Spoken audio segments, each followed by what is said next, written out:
عدت الأيام في مناسبة عاشوراء، ودلوقتي احنا يمكن في اليومين الأخيرة بتاعت عاشوراء. الأيام اللي فاتت اتكلمت أنا فيها عن مواضيع دينية كتير، وعن مواضيع دينية فيها فايدة. يعني طلعت من المجلس متعلمة شغلة حاجة، لو حاجة واحدة. على فكرة حضور المجالس هنا بالإذن من عند الله سبحانه وتعالى. يعني تفكريش ان انت شطارتك وده إذن من الله سمح لك بحضور المجلس، وإذن من الحسين سمح لك بحضور المجلس. فلذلك انتم موفقين جدا ان عندكم إذن إلهي وإذن من الحسين تحضروا المجالس بتاعته. إنما مجلس الحسين سلام الله عليه، دلوقتي أنا عايزة أقول لك حاجة. ليه إحنا بنحضر مجالس الحسين وبناخدها بس بكاء؟ يا جماعة مجلس الحسين سلام الله عليه راح فداء إنه يعلى دين رسول الله، يعلى دين النبي جده. ولذلك الحسين مش عايز مننا بس بكاء، هو البكاء واجب، بكاء على الحسين واجب. استحضار يعني ذكرى الحسين واللي عمله الحسين والأحداث اللي حصلت واجب، لازم نعملها، لازم نذكر كل سنة بيه. إنما مش ده بس. يعني أنا بتطلع عليكي مثلا أنت طلعتي من بيتك وسبتي يمكن البيت من غير ما تضبيه، من غير ما تعملي حاجة، وجيتي عشان تحضري المجلس. طب يا ترى لما طلعتي من المجلس وروحتي على البيت سألتي نفسك استفدت ايه النهارده؟ مش مجرد انك تبكي، ممكن تبكي في البيت. المهم احنا عايزين نعمل المجالس من يوم وطالع، مجالس عاشوراء تكون لها ابداع، يكون لها فايدة. يعني ما فيش احنا عندنا تجمع في المنطقة هنا او في الولاية اللي احنا فيها غير في عاشوراء ورمضان وشهر رمضان، مظبوط؟ فلذلك احنا لازم نستغل التجمع بتاع النساء بالنهار وتجمع الأسرة كلها بالليل في الأماكن دي أو في الأوقات دي. دلوقتي مثلا كلنا عندنا جمعة كبيرة من النساء، والله يبارك فيكم، وإن شاء الله بتنعاد عليكم كل سنة بخير وسلام، وتتذكروا الحسين وتعملوا وتقوموا بالواجب ناحية الحسين. إنما أنا بدي أسأل، لازم نعمل إبداع في عاشوراء. عاشوراء مش موقفة على ناس معينة يعملوها وإحنا نيجي نسمع ونروح. لازم يكون عندنا احنا كمان اكتيفيتي في التعامل. لازم نعرف حاجات نستفيد منها. يا ترى احنا استفدنا ايه؟ يعني الحسين عمل اللي عمله ده. الحسين على فكرة مش مظلوم، مش ضحية، الحسين بطل. فيش انسان يقدر يقدم نفسه في معركة وعارف انه هيقتل فيها. الحسين عملها، ولذلك احنا بنبكي على الحسين على اساس انه اتظلم. هم ظلموه، فعلا ظلموه، لانه بريء، ما قتلش حد، ما عملش حاجة، قتلوه بكل انواع القتل. يسلم حبيبتي، كتر خيرك. انما الحسين بطل. انظري للحسين انه بطل، وانظري للحسين ان هو عمل العمايل دي كلها عشان يرتفع بالدين بتاع جده، وعشان يعلمك دينك من اول وجديد. فمش معقول احنا نستغل ايام عاشوراء في البكاء ونروح، غلط. لازم احنا عندنا في جاليتنا حاجات كتير، مشاكل كتير لا تعد ولا تحصى، وما فيش حد سائل. فلذلك احنا نستغل تجمعنا مع بعض ونحاول ان احنا نناقش المشاكل بتاعتنا. ليه؟ لان الحسين سلام الله عليه عايزنا نخدم أمة محمد. كيف نخدم أمة محمد صلى الله عليه وسلم؟ في ناس بتحاول تخدم الأمة بطريقة، وناس بطريقة، انما انت اسألي نفسك ايه الخدمة اللي تقدري تقدميها لأمة محمد؟ مش ضروري نقول شيعة وسنة، أمة محمد هي أمة واحدة، في فرقة سنية وفي فرقة شيعية. المهم المسلم احنا علينا ان احنا نخدمه، لأن الحسين راح ضحية انه يعلى الدين، واحنا مش معقول نحضر المجالس نبكي ونروح. في فرق كبير قوي يا جماعة بين الإبداع وبين البدع. في ناس كتير بتعمل بدع وده غلط. البدعة اللي هي الشيء منفر والشيء مش موجود في دينك. يعني هضرب لك مثال، ومثال كلنا يمكن شاهدناه وكلنا عرفناه. انت لاحظتي ان في سنة من السنين هي اللي فاتت او اللي قبليها راحوا جماعة من الشباب يجيبوا تيشرتات ويكتب على ظهره أنا كلب رقية، أنا كلب فلان، أنا كلب. مش مطلوب منك أبدا، مش طالب الحسين منك إنك تكون كلب. لمين مكان ما تكونش كلب؟ ربنا حطك في مستوى إنسان، ليش تنزل نفسك لمستوى حيوان؟ حب، طيب الحب، إنما ده بدعة مش حب. بتحبهم حبهم بطريقة تانية تكون فيها احترام لإنسانيتك وآدميتك، إنما تحبهم وتهين من نفسك مش مطلوب منك. واحنا كلنا لاحظنا وشفنا اللي كانوا عاملين تابوت وحاطين عليه واحد لابس شكل أسد وقاعد بيبص على التابوت ويلطم، عاملين إن ده هو أمير المؤمنين. أعوذ بالله أن يكون أمير المؤمنين يشبهوه بحيوان. الأسد ملك الغابة، والأسد رمز للشجاعة والقوة وإلى آخره، بس بالنسبة للحيوانات مش بالنسبة للعالمين كلها. إنما أمير المؤمنين ده نور الله في الأرض. إزاي جات لك الجراءة إنك تمسك قيمة أمير المؤمنين وتشبهه بأسد أو بحيوان؟ هذا كتير غلط، هذه بدعة. والتيشيرتات اللي بتتكتب بدعة، والحاجات الغير مألوفة بدعة. انتبهوا، في فرق بين إبداع وبدعة. البدعة هي شيء منفر، يعني قمة، يعني واحد ربط ايديه ورجليه وقعد يزحف على الارض على وجهه، قال يعني ده حب في الحسين. الحسين مش عايز منك كده، الحسين مش عايز منك كده ابدا. الحسين عايزك ترتقي بنفسك وترتقي بدينك. عايزك تحضر او عايز تتكلم عن الحسين، اتكلم عنه بثقة. الحسين بطل من الابطال. بعدين احنا على فكرة بنقول يوم الفلة، هي ليه بتقولوا عنها فلة؟ ده بداية المصايب. هم ما فلوش، هم اتأثروا من اليوم ده، يبقى ليش بنسميها فلة؟ أنا مش فاهمة. اليوم ده بداية المصيب. احنا في الأيام ال10 اللي فاتت، ال9 اللي فاتت أو ال8 اللي فاتت، بنحضر نفسنا لأصعب يوم اللي هو اليوم ال10. اليوم ال10 ده بداية المصيبة، اليوم ال10 ده بداية الحزن. ولذلك أنا بديكي نصيحة عن طريق الإمام الصادق والإمام الباقر وكل الأئمة. اوعي في اليوم ال10 تطلعي تشتري شغلة، اوعي تقفي في المطبخ وتطبخي وتعملي إلا إذا كنت في حالة اضطرار. بعد صلاة الظهر والعصر اعملي اللي بدك إياه. إنما في منطقة اوعي تشتري. يقول لك إذا اشتريتي حاجة في اليوم ال10 بتكون نحس عليك طول السنة. فاعملي حسابك ان قبلها بيوم تخلصي طبيخك، تخلصي شغلك، تخلصي شريتك، تخلصي كل حاجة، ليوم ال10 تكوني قاعدة في حالة حزن. وأول ما تقومي من النوم بتعزي اللي حواليكي في البيت. إذا ما عندكيش حد في البيت، اقفي على الشباك وعلى القبلة وارفعي إيدك 3 مرات: السلام عليك يا أبا عبد الله، السلام عليك يا أبا عبد الله، السلام عليك يا أبا عبد الله. بتكوني عملتي زيارة في اليوم اللي هو قتل فيه. طبعا احنا عندنا فرق الوقت بين هنا وبين كربلاء، في فرق 6 ساعات او 7 ساعات. فيعني احنا بنعمل بوقتنا زي ما هو شهر رمضان عندنا مختلف، بس بنعمل بوقتنا. اول ما تقومي من النوم وتغسلي بتقفي بتبعتي له زياره في اليوم ده، هو بيتقبل منك. الحسين دلوقتي موجود معانا، الحسين سلام الله عليه موجود، لانه احنا عارفين ان الائمه الانبياء والائمه والاوصياء لما بيموتوا بيقعدوا 3 أيام في العالم بتاعنا، وبعدين ينتقلوا إلى العالم الثاني، وبعدين يرجعوا لعالمنا في خدمتنا. الحسين عليه السلام يحضر في جميع المجالس، بيحضر في المجالس بتاعته اللي تقام له. تخيلي انت لو احنا قاعدين دلوقتي كده ودخل الحسين علينا، عندك الجراءة انك تقومي تسلمي وتبوسي وتتكلمي وتتحدثي وهو داخل؟ اطلاقا لا. فانت عشان مش شايفه بتعمليها، انما لو شفتي هتستحي انك تعملي كده. مظبوط؟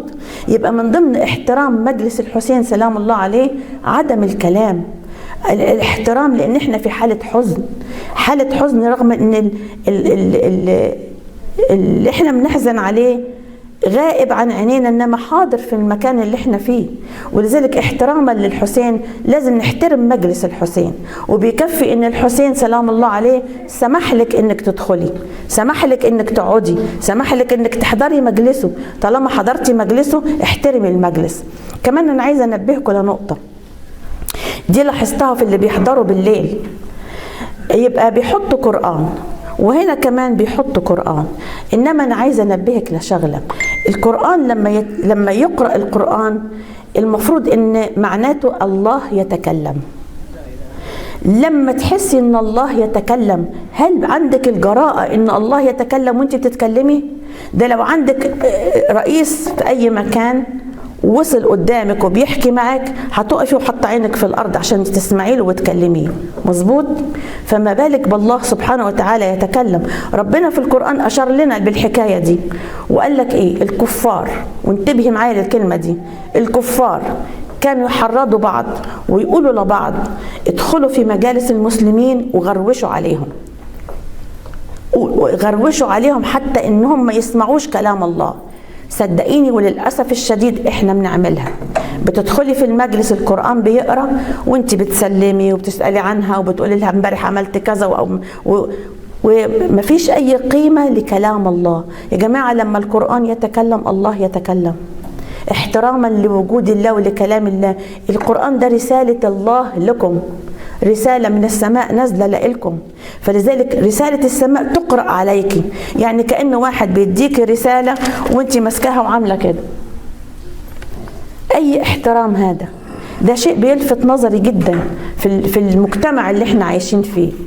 زائد ان انا هديكي كمان فكرة تانية، انا النهاردة مش رح اعطي درس ديني، انما هديكي ارشادات، لان اللقاء على الله والأعمار بيد الله، إنما أنا أديكي في آخر الأيام حاجات تستفيدي منها لطول الوقت. إحنا كمان عندنا حاجة بنعملها غلط، هو إن جاليتنا مليانة مشاكل. ما حاولناش إحنا في عاشوراء في التجمع الكبير ده إن إحنا نحط إيدينا على الجرح. يعني مثلا النساء قاعدين قدامنا كلنا، كل واحدة عندها مشكلة معينة. أكتر مشكلة في الجالية بتاعتنا دلوقتي واللي هي مشت بطريقة فظيعة جدا، اللي هي البنات بيخلعوا الحجاب. بتقول لي بنتي في يوم واحد في المدرسة بتاعتها أو في الجامعة 20 بنت قلعته في يوم واحد. الحكاية دي متفشية زي كأنها وباء.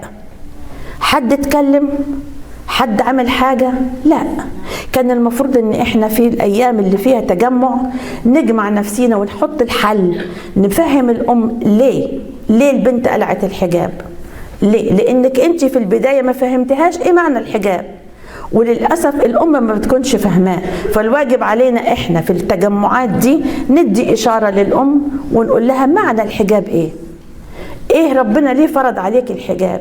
انت لو تبصي على سلسلة الانبياء من اولها لاخرها ما تجديش ابدا صورة ليه، ان كانت مريم العذراء سلام الله عليها ولا ايام موسى ولا ايام حد، كلهم لابسين حجاب. وكانوا النساء اللي هم قالعين الحجاب جواري، يعني كانوا يميزوا بين الحرة وبين الجارية بالحجاب. فالحجاب قيمة لأنوثتك، قيمة لشخصيتك. قلع الحجاب بتوطي من حالك، بتحسي حالك انك انت انسانة على العرض، للي يعجب فيك ياخدك، وده غلط. لازم تفهمي ولادك الكلام ده، لازم تفهمي بنتك على الحجاب ازاي، ان احنا لابسين الحجاب ليه وعاملين الحجاب ليه. تلبسه بطريقه انيقه، تلبسه بطريقه مرتبه. الام عليها واجب كبير قوي ان لما تشوفي بنتك لابسه الحجاب من فوق ولابسه البنطلون الضيق والبلوزه التيشيرت على الوسط، تقولي لها تعالي هنا اقلعي البنطلون. يا اما تلبسي بلوزه طويله لغايه ركبتك على البنطلون، يا اما اقلعيه. الامهات ما بتحسش، ما بتتكلمش، ما بتتصرفش، ما بتعملش حاجه، والبنت مش فاهمه. البنت في سن عايزه تبين انوثتها، البنت عايزه تبين انوثتها في السن ده، عايزه تبين هي ايه. ده يعني شيء طبيعي موجود جوه نفسيه الصبايا، بس انت لازم تفهميها بطريقه عقلانيه ان اللي انت بتعمليه ده مخالف لله. يعني انت من فوق لله ومن تحت لعبد الله، ما ينفعش. عندنا مشاكل تانية. انتوا شايفين الشباب حوالينا قد ايه بيموتوا، كلهم شباب، اوفر دوز، جرعة زيادة. ليه؟ هذا مش اشي يحرق القلب، هذا احنا كلنا من أمة محمد يا جماعة. أمة محمد لازم تكون ايد واحدة، لازم كلنا نحط ايدنا على مشاكلنا ونحس بيها مع بعض، لازم نحاول نحلها ونساعد بعض، وإلا مفيش فايدة في قعدتنا، مفيش فايده في اجتماعنا، مفيش فايده في المجالس اللي بنعملها. احنا المجالس اللي بنعملها مش قاصدين نلم فلوس فيها، ولا عايزين نلم فلوس فيها، ولا عايزين نقعد نبكي ونروح. عايزين نعمل ايجابيات، اللي هو الابداع اللي لازم احنا نقوم فيه.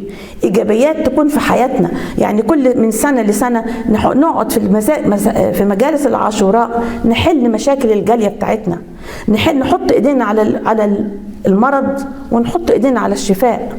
انما نبكي ونروح ده كلام فارغ. الحسين طالب مننا نبكي، ممكن ابكي في بيتنا، ممكن احط مجلس في بيتي وابكي، ممكن يكون بيني وبين الحسين علاقه قويه جدا ان تبكيني لما اجيب سيرته. انما لما نقعد في مجالس الحسين عايز مجالسه حيه، فيها حاجات جديده، فيها ابداع، فيها مساعده، اللي هو قام هو لخدمه المسلمين. احنا ازاي نخدم المسلمين؟ لازم احنا نكون مسلسل للحسين. انت قمت عشان تخدمنا، احنا لازم نخدم كمان أمة جدك وأمتك. فاحنا نخدم الأمة بإيه؟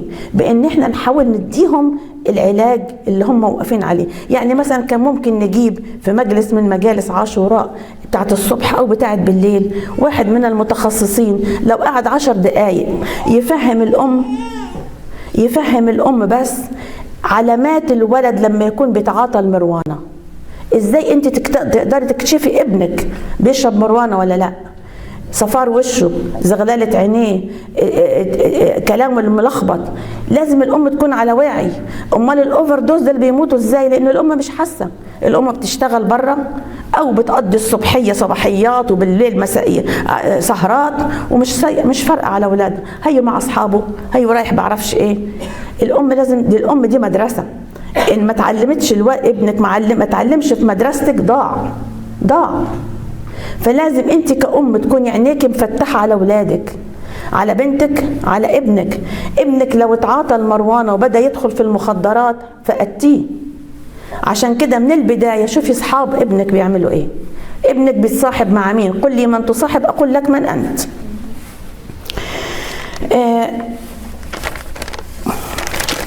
أنا كنت عايزة أتكلم كمان على المشاكل اللي جاتني، لأن طلبت منكم تقولوا لي وناس بعتوا لي كمان مشكلة إن ابنك بيترك الصلاة. عودتيه من صغره أو بنتك عودتيها تصلي، إنما جه على سن 15-16 ترك الصلاة. ابني روح صلي، صليت وأنت مش متأكدة إن كان صلى ولا ما صلاش. ليه؟ لأنك ما عرفتهوش إيه هي الصلاة.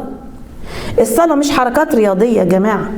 أنا بشوف أطفال أو صبيان وبنات بيعرفوش يقروا عربي، فبيتكلم الصلاة بلخبطة وينقر الصلاة بتاعته ويقوم. يا ابني أنت لحقت تقول سبحان ربي الأعلى؟ قلت لا، ما قالش. علمي ابنك أول ما يبتدي الصلاة، مش بالضرب، مش بالإهانة، مش بالقوم وتاخدي من إيده يلا قوم صلي أول. علميه إيه هي الصلاة. عفوا.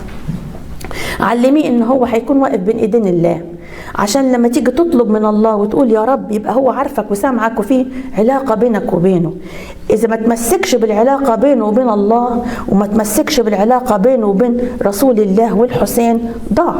لان انا قبل كده في الحلقات اللي فاتت قلت لك ما عندناش جذور هنا. جذورنا في بلادنا إلنا احنا الكبار، انما جذور ولادنا مقطوعه. فعشان ابنك يتمسك لازم يكون ماسك بالجذور بتاعته اللي هي دينه ونبيه وإمامه. أنا كمان عايزة ألفت نظرك في شغلة قبل ما يلحقني الوقت. أنت دخلتي، إحنا دلوقتي في عاشوراء، إحنا كلنا بحالة حزن وفي حالة حداد. دخلتي على المطعم تاكلي، لقيتي صاحب المطعم اللبناني فاتح فيروز على الآخر وقاعد. من حقك ومن واجبك لأهل بيت رسول الله إنك تقومي تقولي له اطفي التسجيل، لأن ده عدم احترام للي احنا فيه. اجبري الناس اللي حواليكي وخصوصا إذا كانوا مسلمين مثلك إنه يحترموا الدين بتاعهم. أنت مش محترم عشان عندك بتبيع أكلة وشرب وبتجيب زباين، احترم دينك في الدرجة الأولى، احترم الناس اللي بتيجي تاكل عندك. فمن حقك إنك تدخلي تقولي له اطفي التسجيل. حاجات كتير موجودة في الجالية بتاعتنا، مصايب كتير، مشاكل كتير، لازم نحط ايدينا عليها يا جماعة. يعني السنة دي عدت على خير، السنة الجاية من السنة الجاية وطالع الأعمار بيد الله، إذا كنت معكم ولا مش معكم. المهم إن أنتوا تعرفوا إن السنة الجاية لازم يكون فيها إبداع، مش نيجي نقعد في المجلس ونبكي ونروح، إطلاقا غلط. ابكي في المجلس، البكاء واجب، زيارة الحسين واجب، أحداث الحسين تتكرر علينا ونعرفها واجب، إنما التكرار بلا شيء ممل.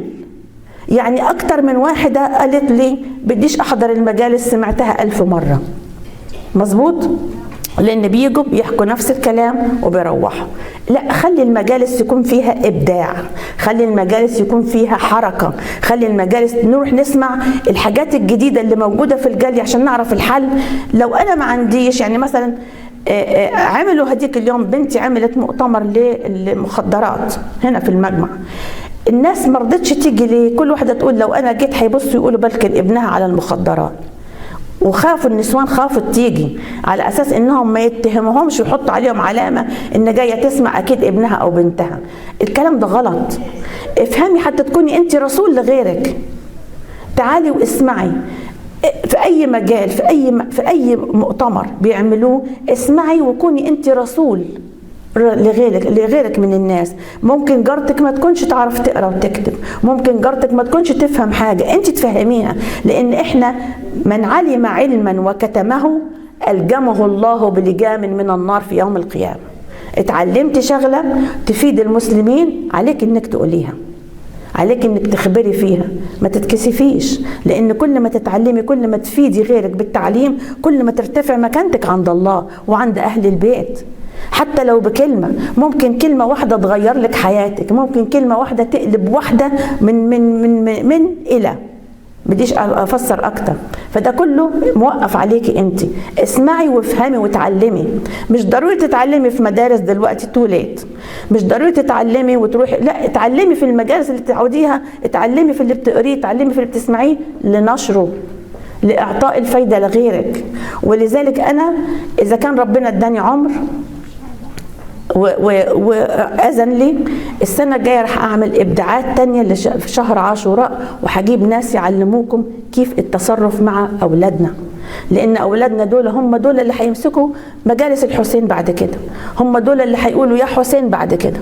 إحنا هنروح جيل ورا جيل، جيل ورا جيل. إذا الجيل اللي جاي ما تعلمش منك وما تعلمش من غيره ضاع، معناته الأمة بتاعتنا راحت.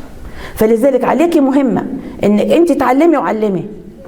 حديكي كمان قبل ما اقوم، لان اظن الوقت بدا يلحقني، حديكي فكره كمان، جماعه اللي بيروحوا على صلاه الجمعه دي، الكلام ده بارجوكوا افهموه وفهموه لغيركم. بتروحي على صلاه الجمعه، صلاه الجمعه ليها قوانين، محدش عارف القوانين بتاعتها. من اول قوانين صلاه الجمعه انك الخطبه بتاعت الامام ركعتين صلاه، يعني ممنوع تتكلمي فيها، ممنوع تسلمي، انت في حالة صلاة. هو اداها لك ركعتين، هي 4، عمل الركعتين خطبة والركعتين صلاة. هم وقت الخطبة بيعملوا ايه؟ بيجوا متأخرين وبيقفوا يسلموا على كل اللي قاعدين، وبعدين بهمهاش اللي على المنبر بتقف تصلي تحية المسجد. بيقيم الصلاة المفروضة وهي لسه في الصلاة بتاعت تحية المسجد. جماعة كل جهل بجهل، يعني بجد حرام. اديني انا قلت قدامكم وانتوا عليكم تبلغوا، وقت الخطبة ممنوع الكلام. ده يقول لك الرسول صلى الله عليه وآله وسلم، اللهم صل على محمد وآل محمد، لو قلت لصاحبك اصمت فقد لغوت يعني راحت عليك الصلاة. حتى تقولي اسكتي راحت عليك صلاتك، لان انت في صلاة.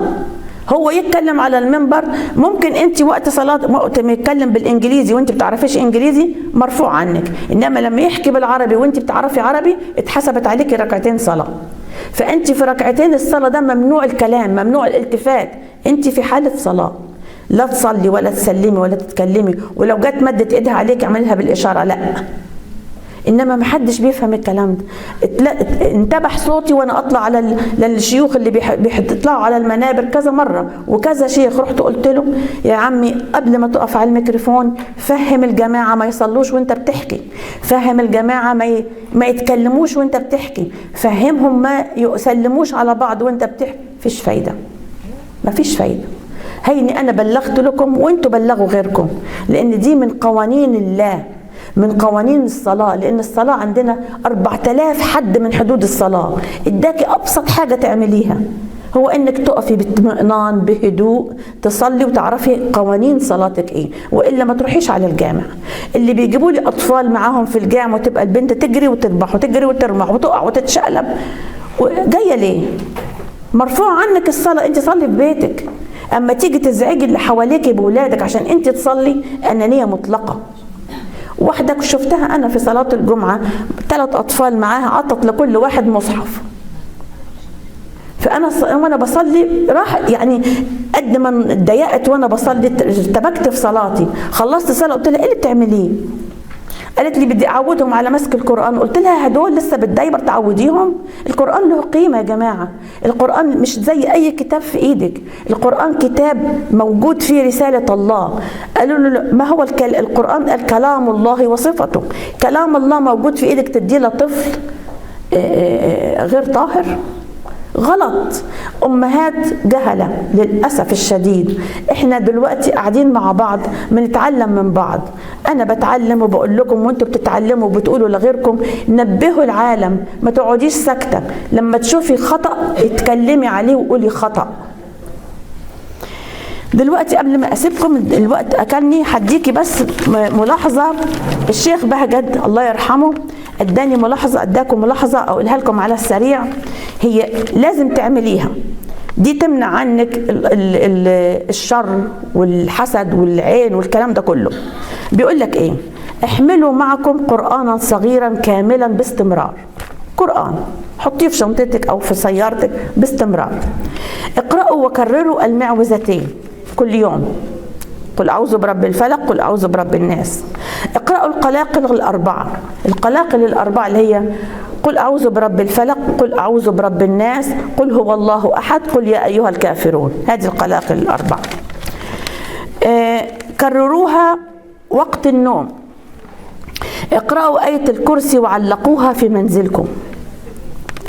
اقرأوا 50 آية من القرآن كل يوم بصوت مرتفع، مش بعينيكي.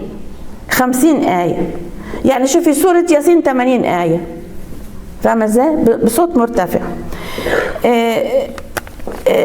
أذنوا وقت الأذان في البيت بصوت مرتفع، طبعا مش بصوت يعني جنان، بصوت مرتفع وقت الأذان. أذنوا مع الأذان، لأن الأذان في البيت يذهب بالشياطين، يضيع الشياطين. احمل معك حرز الإمام الجواد وحطه على ايدك او في شنطتك او في جيبك. حرز الإمام الجواد بتلاقوه في مفاتيح الجنان. واذا ضاقت عليكم الامور وتعثرت الامور قوي قوي قوي ما لقيتوش اي مخرج، عليكم بصلاة جعفر الطيار اللي هي صلاة التسابيح، موجودة عندكم في مفاتيح الجنان. بنقف لغاية كده، والسلام عليكم ورحمة الله وبركاته.